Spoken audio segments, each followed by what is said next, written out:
నమస్తే, welcome to our channel. నేను మీ పద్మావతి. ఈ రోజు మనతో పాటు ప్రముఖ ఆధ్యాత్మికవేత్త మరియు ఆస్ట్రాలజర్ బ్రహ్మశ్రీ సుభాష్ శర్మ గారు ఉన్నారు. మరి ఆయనతో మాట్లాడి మేషరాశి వారికి ఉగాది నుంచి ఉగాది వరకు చూసుకున్నట్టయితే కనుక ఎటువంటి ఫలితాలు ఉండబోతున్నాయి అనేది తెలుసుకునే ప్రయత్నం చేద్దాం. మరి మీరు కూడా వీడియోని ఎక్కడా కూడా స్కిప్ చేయకుండా పూర్తిగా చూసేయండి. నమస్కారం గురువు గారు. శ్రీమాత్రే నమః. గురువు గారు, ఉగాది నుంచి నూతన సంవత్సరం అనేది మొదలవబోతుంది.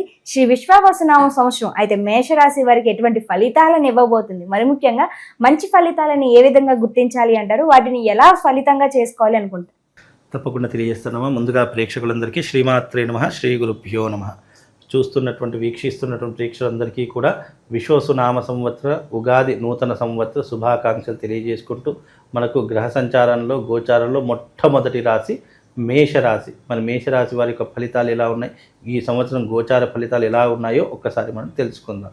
ముందుగా గోచార ఫలితాల్లో ఆదాయ వ్యయాలు కనుక చూసుకున్నట్టయితే ముఖ్యంగా మేషరాశి వారికి ఆదాయము 2, వ్యయము 14, రాజపూజ్యము 5, అవమానము 7% నిర్దేశించడం జరిగింది.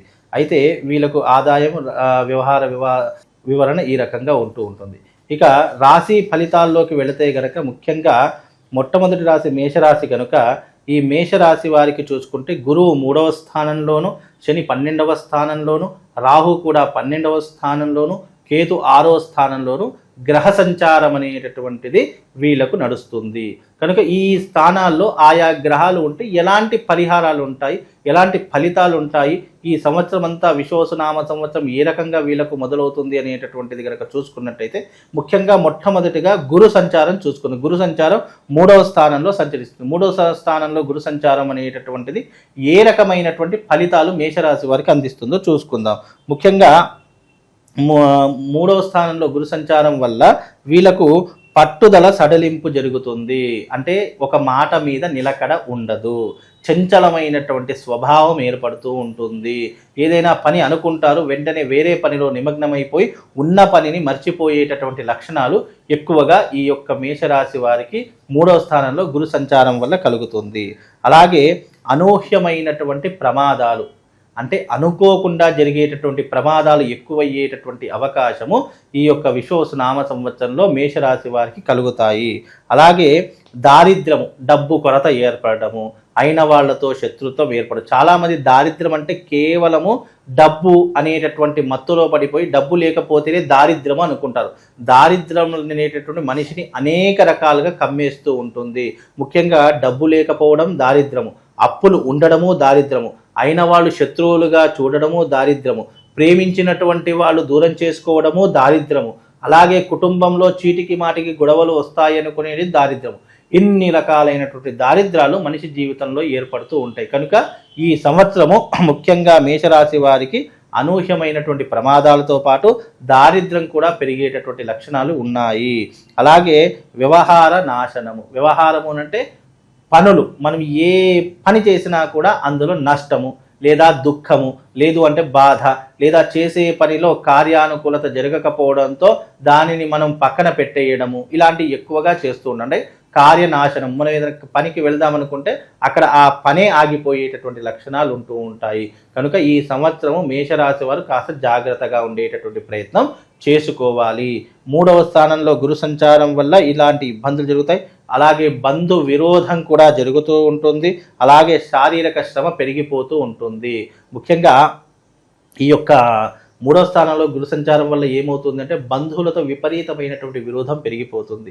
అయిన వాళ్ళతో దూరం ఏర్పడుతూ ఉంటుంది. ప్రేమించిన వాళ్ళే దూరం అయిపోయేటటువంటి లక్షణాలు ఏర్పడతాయి. అలాగే మనకు ముఖ్యంగా ఆర్థిక పరమైనటువంటి ఇబ్బందులు ఏర్పడతాయి. మనము డబ్బులు లేక ఇతరుల దగ్గర చేజాసేటటువంటి అవకాశాలు ఏర్పడతాయి. అప్పు కోసం ఎలాంటి పనికైనా దిగజారేటటువంటి లక్షణాలు ఈ యొక్క సంవత్సరము మేషరాశి వారికి కలుగుతుంది. కనుక మేషరాశి వారికి గురుబలం అనుకూలంగా లేదు కాబట్టి వీలైనంత జాగ్రత్తగా ఉండే ప్రయత్నం చేసుకోండి. ఇది రాసి పెట్టుకోండి. ఎప్పటికైనా ఈ సంవత్సరము మేషరాశి వారికి 3వ స్థానం గురు సంచారం వల్ల వీటిలో ప్రతిదీ కూడా జరిగేటటువంటి అవకాశం ఏర్పడుతూ ఉంటుంది. అలాగే శని 12వ స్థానంలో సంచరిస్తున్నాడు. 12వ స్థానము వ్యయస్థానము అని చెప్పడం జరిగింది, అంటే ఖర్చుతో కూడుకున్నటువంటి స్థానము అని చెప్పడం జరిగింది. కనుక మేషరాశి వారికి 12వ స్థానంలో శని సంచారము, అలాగే షష్టగ్రహ కూట ప్రభావం కూడా 12వ స్థానంలో ఈ యొక్క మేషరాశి వారి మీద ప్రభావం చూపిస్తుంది. కాబట్టి ఈ సంవత్సరము ధన వ్యయము, ప్రమాదములు, విచారములు, వ్యయప్రయాసలు, శ్రమ ఇవన్నీ కూడా ఈ యొక్క మేషరాశి వారికి జరిగేటటువంటి లక్షణాలు. బంధు విరోధములు జరుగుతాయి, పదవి గండాలు వస్తూ ఉంటాయి, వచ్చినటువంటి అవకాశాలు చేజారిపోతూ ఉంటాయి, అలాగే రోడ్డు కాంట్రాక్టులు పోయేటటువంటి అవకాశాలు ఉంటాయి, సినిమా రంగం వాళ్ళకు అవకాశాలు అస్సలు రాకుండా ఉంటూ ఉంటాయి, దుఃఖములు బాధలు పెరిగేటటువంటి అవకాశములు ఉంటాయి, మనోవిచారములు పెరిగేటటువంటి అవకాశాలు ఉంటాయి, మానసిక స్థైర్యాన్ని కోల్పోయేటటువంటి లక్షణాలు ఉంటాయి. కనుక వీలైనంత వరకు మేషరాశి వారు జాగ్రత్తగా ఉండేటటువంటి ప్రయత్నం చేసుకోండి. 12వ స్థానంలో రాహు సంచారం, కనుక రాహు సంచారం వల్ల 12వ స్థానంలో ఏం జరుగుతుంది అని అంటే కనుక స్థాన చలనము, అంటే ఒక ఊరు నుండి మరో ఊరికి వెళ్ళిపోవడం కానివ్వండి, లేదు అని అంటే ఈ ఊరిలో కలిసి రాదని చెప్పేసి వేరే ఊరికి వెళ్ళి వ్యాపారం పెట్టుకునేటువంటి ప్రయత్నాలు కానీ, లేదా అప్పుల బాధలు పెరిగిపోయి, లేదు అని అంటే చీటికి మాటికి మంది యొక్క ఏడుపులు పెరిగిపోయి వేరే ఊరికి వెళ్ళిపోయేటటువంటి లక్షణాలు ఏర్పడుతూ ఉంటాయి. అలాగే శారీరక శ్రమ పెరిగిపోతూ ఉంటుంది, అవమానాలు తట్టుకోలేకపోతూ ఉంటారు, అలాగే అధిక వ్యయము, ఖర్చులు విపరీతంగా పెరిగిపోతూ ఉంటాయి, అలాగే నేత్ర సంబంధితమైనటువంటి రోగములు వస్తూ ఉంటాయి, అకారణ కలహములు ఏర్పడుతూ ఉంటాయి, అంటే అనుకోకుండా గొడవలు ఏర్పడతాయి, కోర్టు సమస్యలు, అలాగే పోలీస్ స్టేషన్ వ్యవహారాలలో చిక్కులు చికాకులు ఇబ్బందులు ఇవన్నీ కూడా ఎదుర్కొనేటటువంటి ప్రమాదకరమైనటువంటి వాతావరణం ఈ సంవత్సరం మీకు ఏర్పడబోతుంది. కనుక వీలైనంత వరకు జాగ్రత్తగా ఉండే ప్రయత్నం చేసుకోండి. అలాగే షష్టమ స్థానంలో కేతు సంచారము వలన ధనదాహం పెరిగిపోతూ ఉంటుంది, ధాన్య సమృద్ధి అనేది తగ్గిపోతూ ఉంటుంది.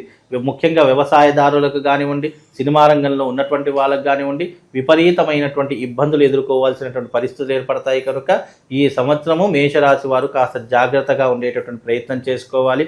ముఖ్యంగా దైవారాధన, దైవభక్తిని పెంచుకునేటటువంటి ప్రయత్నం చేయాలి. ప్రతినిత్యము దేవాలయానికి వెళ్ళడము, దేవాలయాలను సందర్శించుకోవడము, యజ్ఞయాగాదులను చేసుకోవడము తప్పకుండా ఆచరణ చేసుకోవాలి. ఈ సంవత్సరం షష్టగ్రహ కూటమి యొక్క ప్రభావము మేషరాశి వారి మీద పడేటటువంటి అవకాశం ఉంటుంది. అందులోని శని కూడా కుంభరాశి నుంచి మీనంలోకి అడుగుపెట్టేటటువంటి సమయం ఏర్పడుతూ ఉంటుంది. కనుక ఈ సంవత్సరం మేషరాశి వారు కాస్త జాగ్రత్తగా ఉండే ప్రయత్నం చేసుకోండి. అయితే గురువు గారు, మేషరాశి వారికి కాస్త కష్టకరమైన ఫలితాలు అనేవి కనిపిస్తున్నాయి కాబట్టి ఎటువంటి పరిహారాలు చేసుకోవాలంటారు వీరంతా కూడా? మేషరాశి వారికి ఒకటే విషయం చెప్తానండి. ఈ సంవత్సరము షష్టగ్రహ కూటమి అమావాస్య రోజున ఏర్పడుతుంది. ఈ అమావాస్య రోజున తప్పకుండా మేషరాశి వారు ఎవరైతే ఉన్నారో అరిష్ట నివారణ తంత్రయాగం చేయించుకోండి. ఆ రోజున గ్రహణ సమయము, రాహు మరియు రవి ఒకే రాశిలో మీన రాశిలో సంచరిస్తారు కాబట్టి ఇది గ్రహణ సమయము అని చెప్పడం జరుగుతుంది. కనుక ఈ గ్రహణ సమయంలో గోదావరి స్నానం ఆచరించడము, బాసర పుణ్యక్షేత్రంలో గోదావరి తీరంలో అరిష్ట నివారణ తంత్రయాగం సామూహికంగా చేయిస్తున్నాం కాబట్టి అందరూ రండి, అక్కడికి వచ్చి ఈ యాగం చేయించుకోండి. తప్పకుండా ఈ యాగం వల్ల మేషరాశి వారికి కొన్ని పాజిటివ్ రెస్పాన్స్ అయ్యేటటువంటి అవకాశం ఉంటుంది. గ్రహచారము గోచారం కూడా కొద్దిగా అధిగమించేటటువంటి అవకాశం, అంటే ఈ రాశి వాళ్ళు అధిగమించేటటువంటి శక్తి సామర్థ్యాలు వీళ్ళకు పెరిగేటటువంటి అవకాశాలు కనిపిస్తున్నాయి. కాబట్టి తప్పకుండా రండి మేషరాశి వారు, ఈ యొక్క యజ్ఞంలో పాల్గొనండి.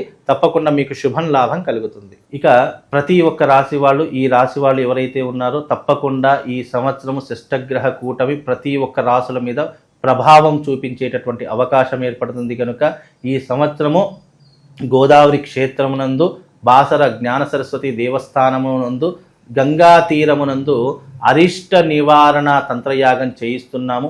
12 రాశుల ప్రతి ఒక్కరూ కూడా ఈ యొక్క యాగంలో పాల్గొనాలి.